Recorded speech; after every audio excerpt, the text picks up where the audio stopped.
Alors, bonjour à vous. Je ne parlerai pas d'évasion fiscale. C'est absolument pas mon domaine. Par contre, je vais vous parler du monde merveilleux des paiements. Ok.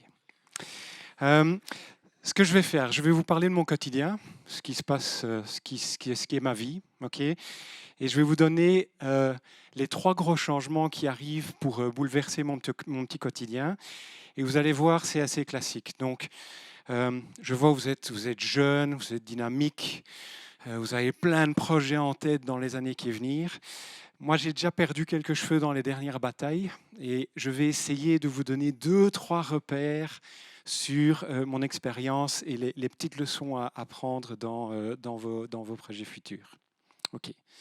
Bon, mon quotidien. Euh, bon, j'ai une grande chance avec le domaine des paiements parce que vous en faites tous.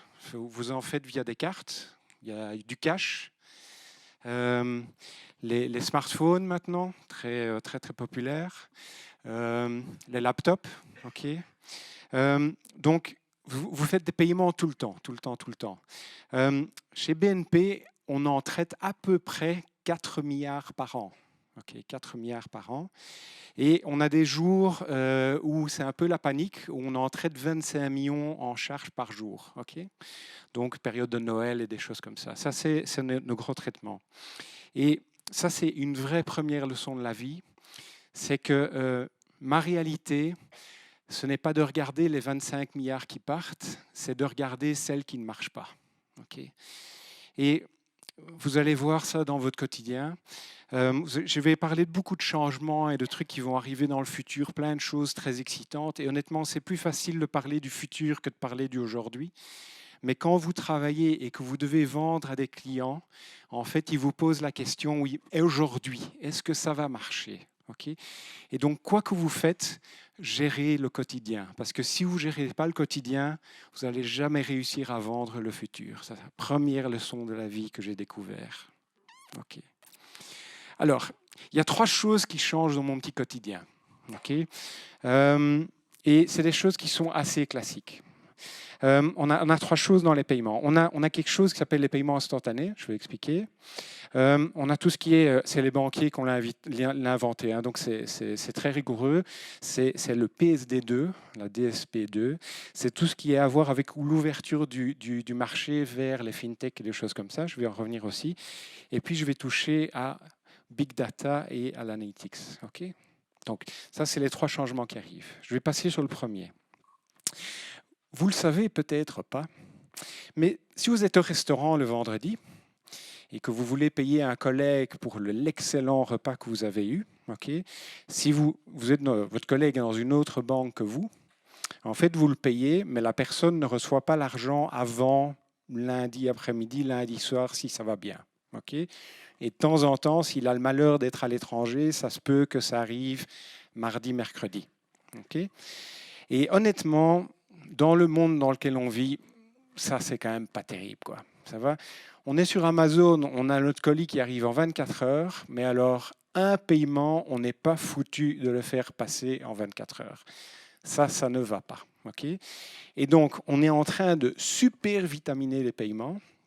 Donc, les banquiers, nous, on fait des choses bien. On passe de 3, 4, 5 jours et on va les passer directement à 10 secondes. 10 secondes sur la zone européenne. Okay. Ça, c'est ce qui va commencer à apparaître à partir de l'année prochaine. Okay. Tout ça, c'est dû à de la technologie nouvelle, à de la blockchain. Enfin, il y a plein de bonnes choses là-dedans. C'est ça qui va arriver. Sur la zone européenne, on va pouvoir commencer à faire des paiements où votre collègue, votre ami a l'argent et il peut le dépenser en déant des 10 secondes. Okay. Donc, la problématique, ce n'est pas une problématique technologique dans le monde dans lequel je vis. En fait, le problème que j'ai, c'est un problème de personnes et d'organisation. C'est que les banquiers, ils aiment bien travailler de 9 à 5. Et ils n'aiment pas travailler après. Et ils n'aiment surtout pas travailler le soir, la nuit ou le week-end ou les jours fériés. Et là, on est en train de mettre en place une organisation qui va devoir traiter les paiements 24/7 sur la zone européenne, avec toutes des langues différentes à traiter, tous des incidents à traiter, des choses comme ça. Et c'est ça qui cause le problème. Et donc, deuxième leçon de la vie, La technologie, c'est fantastique, mais généralement, c'est les hommes et les femmes qu'il faut changer pour que ça marche. Okay, et ça, c'est la réalité. Une machine est facile à programmer, mais alors les hommes et les femmes, il faut vraiment les convaincre pour y aller. Okay, et ça demande un petit peu d'audace et beaucoup de travail fort. Okay, première chose, okay, paiement instantané, vitesse de l'exécution. La deuxième chose, ça va sans doute vous intéresser si vous commencez les fintech et des choses comme ça. En fait, il y a eu une très très bonne idée de la Commission européenne, c'est d'ouvrir l'infrastructure de la banque aux fintech. Okay, c'est un petit peu comme le chemin de fer, l'électricité, les choses comme ça. C'est qu'on sépare le réseau des trains et du service qui circulent dessus. Okay, et donc l'idée, c'est de pouvoir offrir, d'être une non-banque et d'offrir des services de paiement, des services d'ouverture de compte, des services de crédit, des choses comme ça. Donc ils veulent essayer d'ouvrir la concurrence pour éviter que BNP Paribas ou Société Générale soient les seuls à pouvoir faire quelque chose. Okay, donc c'est une ouverture du marché.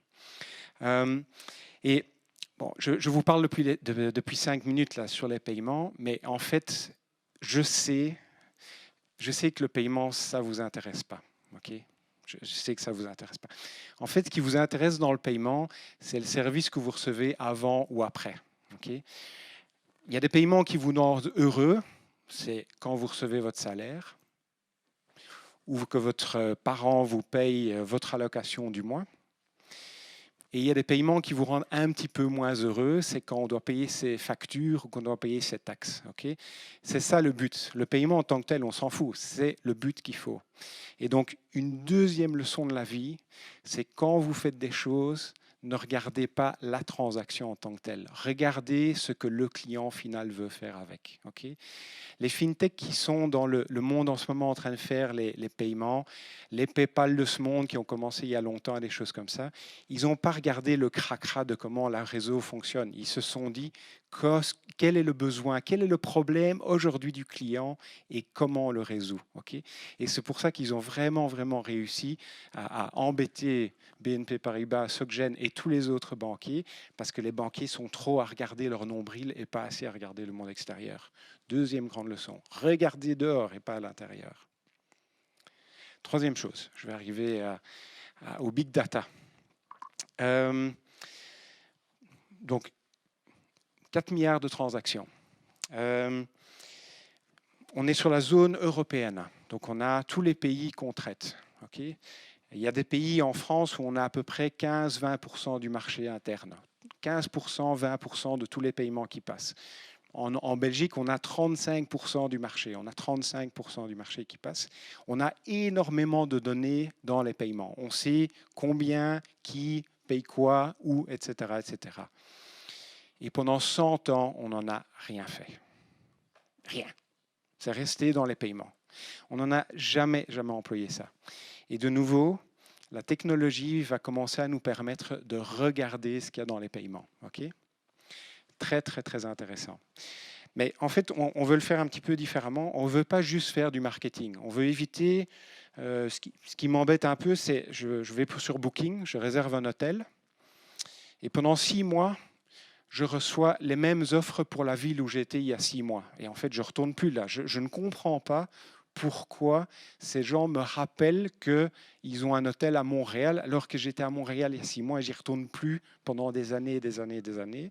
Ce qu'on va essayer de faire, c'est du prédictif. Okay. Ce qu'on a découvert, et ça c'est vraiment une beauté, c'est que en fait, les avions, les Airbus, quand ils volent, en fait, les moteurs envoient des sondes vers la big data. Okay, et en fait, quand l'avion atterrit, ils peuvent à l'avance prévoir les pièces qui vont casser et les remplacer avant que les pièces tombent en panne. Ça, c'est merveilleux pour nous. Ce qu'on veut faire, c'est les paiements. On veut identifier de façon prédictive les problèmes avant que les incidents arrivent. Ça va nous résoudre plein de problèmes. Et donc, ce qu'on va faire, c'est qu'on va mettre beaucoup d'intelligence et on ne va pas regarder le passé et d'essayer de résoudre les problèmes du passé. On va essayer de les prévoir, de les prédicter, de les prévoir à l'avance et d'essayer de réparer l'incident avant que le client le voie. Okay, Beaucoup de big data, beaucoup d'intelligence, beaucoup de technologie pour y arriver, mais ça va vraiment nous faire avancer en termes de réparation et en termes de qualité de service pour le client. Pas pour leur vendre des choses, mais juste pour être bien meilleur par rapport à ce qu'on fait aujourd'hui. OK? Donc les 3 choses qui vont m'impacter dans ma petite vie. Alors, les 3 leçons de la vie où j'ai perdu mes cheveux.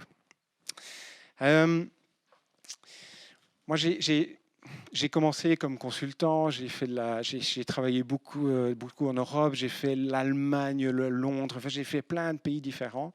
Et en fait, j'ai trouvé ça toujours très intéressant de regarder vraiment du traditionnel, de regarder des industries qui sont très, très, très anciennes, qui sont là depuis 100 ans, qui font la même chose depuis 100 ans, et d'essayer d'appliquer des nouvelles technologies, des nouvelles façons de faire, et vraiment de les secouer. Okay, il y a vraiment des choses incroyables à faire. Vraiment, si vous réussissez à faire ça, faites ça. C'est vraiment très, très intéressant.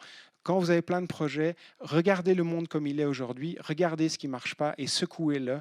Il y a plein d'opportunités pour le faire. Okay, la technologie aujourd'hui est incroyable, incroyable. Quand j'ai commencé il y a 10-20 ans à travailler, c'était vraiment, il fallait coder tout, il fallait vraiment expliquer à la machine comment ça allait fonctionner. C'était dur, hein, c'était très très dur. Maintenant, on met de la data dans une machine et la machine apprend avec la data. C'est incroyable la technologie qui existe. Des choses qui prenaient des années pour traiter, aujourd'hui, en quelques millisecondes, on a la réponse. C'est très, très, très impressionnant. Et donc, d'appliquer cette technologie à un ancien monde, on révolutionne ce monde. C'est très, très, très impressionnant. Très, très impressionnant. La dernière chose, j'ai parlé de techno, projet, des choses comme ça, mais il n'y a qu'une chose dont vous allez vous souvenir, c'est les gens avec qui vous avez travaillé. Okay, c'est les équipes, les gens qui aident le festival à être monté. C'est les gens que vous allez vous rappeler. Quoi que vous faites, quoi que vous fassiez, enterrez-vous bien, entourez de gens en qui vous avez confiance et qui sont prêts à aller avec vous jusqu'au bout. Okay, c'est ces gens-là dont vous allez vous rappeler. La technologie va évoluer, la machine va évoluer, les datas vont changer, les hommes et les femmes avec qui vous allez travailler, c'est ça qui va vraiment vous porter et rendre votre projet fantastiquement intéressant. Merci beaucoup.